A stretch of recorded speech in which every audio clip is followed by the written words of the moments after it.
Hi, and welcome to Good News Friday. It is Friday. Mike Simon is here. I'm Joey Yarber. Happy Friday, everybody. Thank you so much for spending some time with us as we are looking for good news. And you know what? It's out there. Sometimes you have to look a long time. Sometimes you have to really look real hard, but it's out there. And that's where our focus is. We want to try to find the positives that's going on when we seek out solutions. Why are people in the line? And what can we do to help them, not just give them a handout, but a hand up? Hey, let's bring everyone to a place that they want to be and try to get them to a place of self-sustainability, abundant living. And, you know, a lot of times, Mike, it's pure and simple. The reason that someone is in the line, they don't have a job. Or let's say hypothetically, they're underemployed. They have a job and they're not able to meet, ends meet. So it's just one of those things where trying to solve that particular issue, Simon Solutions is diving in once again. How can we make our system even more effective than it already is? And we've had some great help on this, haven't we?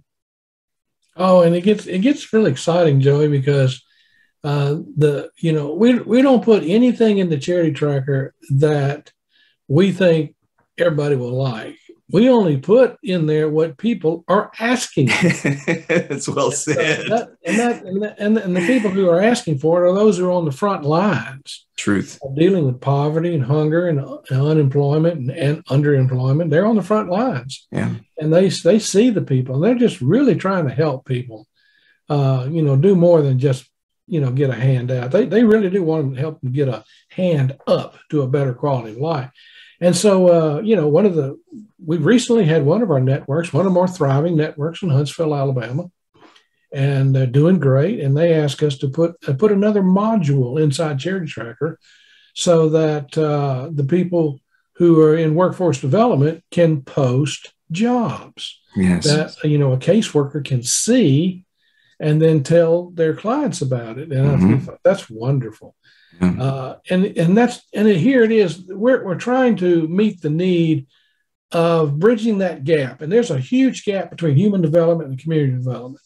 If you got a lot of helping agencies are helping people with, basic needs, safety needs, and food, clothing, shelter, emergency stuff like that. But people, they want to do more than just help them just get by. That's just get by. They actually want to help them get ahead. In order to get ahead, you got to cross the threshold over to community development. It's in community development where you're building thriving network or building thriving and vibrant neighborhoods, working in workforce development. You're trying to collect people with good, well-paying jobs so they can have a living wage, So, and so this is part of the problem, what we call the benefit cliff or the cliff effect. Yeah. People are here, and all the helping agencies are trying to help people get by, and then they go and get a job, and sometimes 2, 3 jobs. Right. But the wages they get is not enough to help them, get ahead to a better quality life, and so they say to themselves, I can go back into government supplements and make just as much or bring in just as much resources by getting a welfare check or assistance from the government and all that. So why work?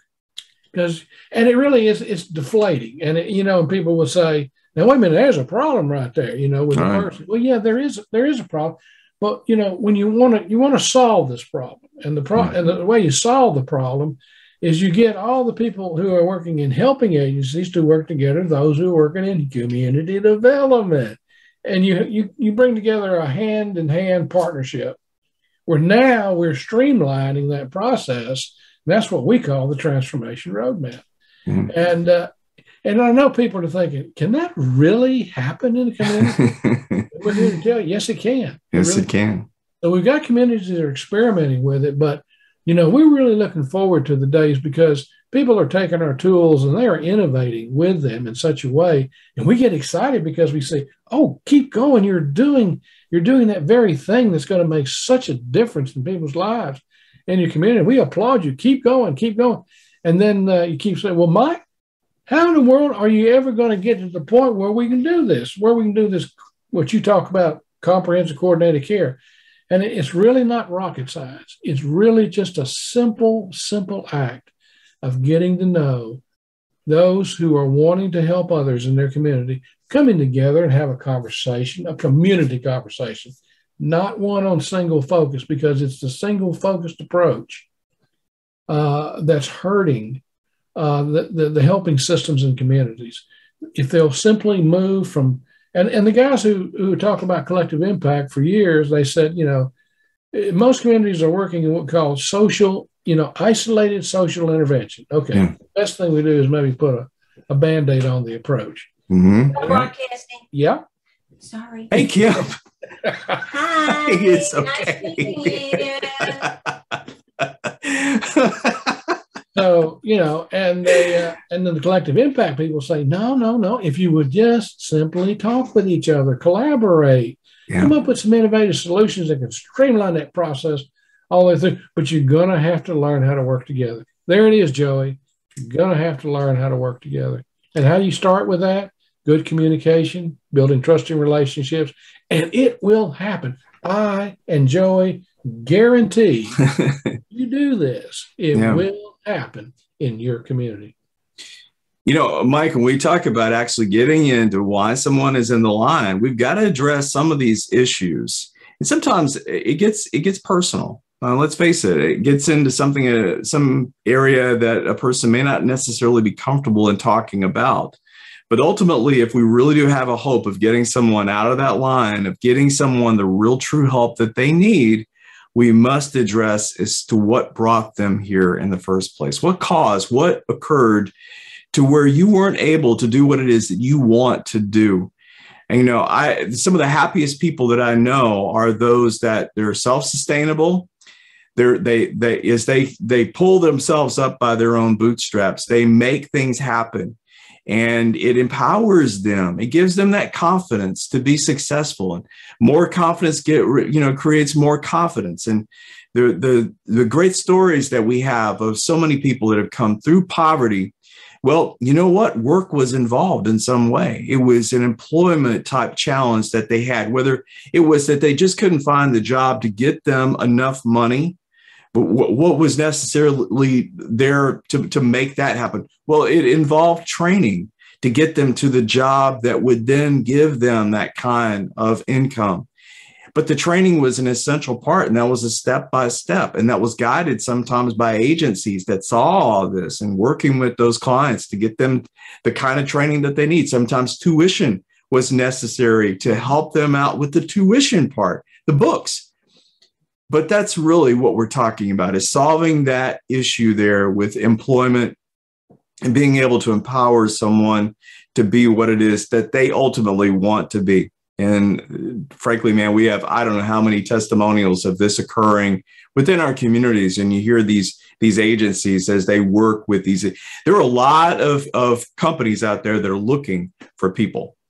But sometimes the big issue is the connection process. And we're talking about, how do we comprehensively connect and create, if you will, this awareness of the information that is pertaining to a particular job opening with a company. And within CharityTracker, you can do that. And this is where our focus is, on that next level of allowing an employer to reach out and connect with an agency and say, hey, we really need some help over here. Do you know someone that can or is interested in applying? Those next steps. That's where our focus is, on solving the particular issue there of employment or underemployment. Hey, we're never through here at Simon Solutions. We're always thinking, and we appreciate the opportunity to share where we are. And perhaps you have ideas. We're welcome to it. Tell us what's on your mind. Address it to Mike at Simon Solutions, Joey at Simon Solutions. We're never through in our development. Innovation is really solving some of the unique challenges that we're finding in our country. And we are at Simon Solutions. We really are about that. That's where our mindset is. CollectiveCommunityImpact.com. We talk about this a lot, but there's a lot of information there on these types of situations, these stories, in the communities that we work with. Hey, if you have the opportunity, go check that out. And more things coming down the pike. Mike and I are working on a special series right now. We're very excited about that. We feel it our responsibility to impart to you some of the things we've learned as we've been listening to some of these incredible stories. But, you know, here we are trying to document these things so we can impart them back to you. That's our responsibility here at Simon Solutions. For Mike Simon, I'm Joey Yarber. For all of us here at Simon Solutions, take care, everybody. Have a great weekend.